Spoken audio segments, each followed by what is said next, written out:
Bonjour Monsieur Lehoux. Bonjour Madame Preston. Merci d'avoir répondu favorablement à notre invitation et d'avoir bien voulu répondre à nos questions. Je vous en prie. Et votre parcours académique? Alors j'ai un parcours académique assez particulier, parce que je sais que vous êtes une école de management. Moi j'ai fait des sciences politiques. J'ai fait une maîtrise en géopolitique, pas grand chose à voir avec le management et le monde des affaires. J'ai finalisé quand même ma formation par un MBA qui m'a donné l'aspect management. Et voilà pour mon parcours académique. Quel est le style de management que vous appliquez au sein de votre structure et a-t-il évolué? Alors pour répondre à votre question sur quel type de management j'applique, alors j'ai travaillé d'abord dans un contexte multiculturel.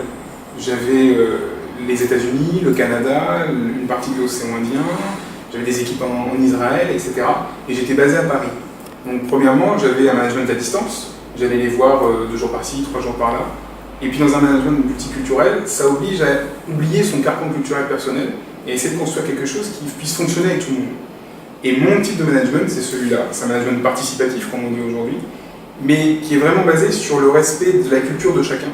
Alors ça demande beaucoup de discussions, ça demande de revoir totalement son carcan intellectuel de départ, mais je trouve que ça fonctionne plutôt bien. Comment est partagée la vision de l'entreprise avec vos collaborateurs? Sur l'aspect vision, moi je crois beaucoup au fait que le manager doit avoir une stratégie, un objectif, une vision où il veut aller, et qu'il doit la vendre à ses équipes. Personnellement, moi je pense qu'il ne faut pas parler de vision d'entreprise, il faut parler de vision stratégique du manager. Et ça replace le manager au cœur de son métier. Si le manager n'est là que pour mettre en place des objectifs court-termistes de rentabilité, ça ne sera jamais pertinent. La première valeur d'une entreprise, c'est l'humain. Quelles sont les stratégies que vous adoptez face aux compagnies low cost qui arrivent sur le marché réunionnais?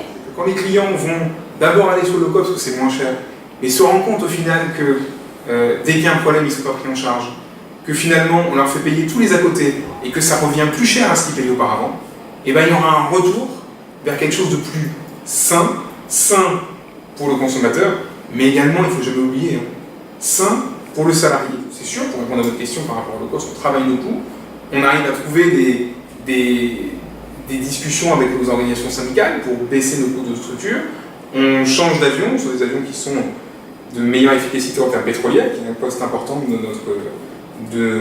notre budget. On va à l'essentiel, mais en gardant une expérience client beaucoup plus sympa, attractive que dans une compagnie low cost. Et pour terminer, quelles sont selon vous les compétences clés que doit avoir un directeur général pour pouvoir réussir? De maintenir un équilibre.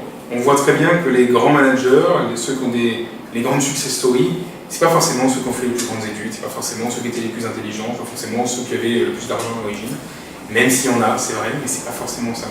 C'est également des personnes qui étaient inspirantes, qui inspiraient leurs équipes, qui leur donnaient des projets, une vision. Et si vous restez inspirant pour vos équipes, c'est ça qui fonctionnera demain.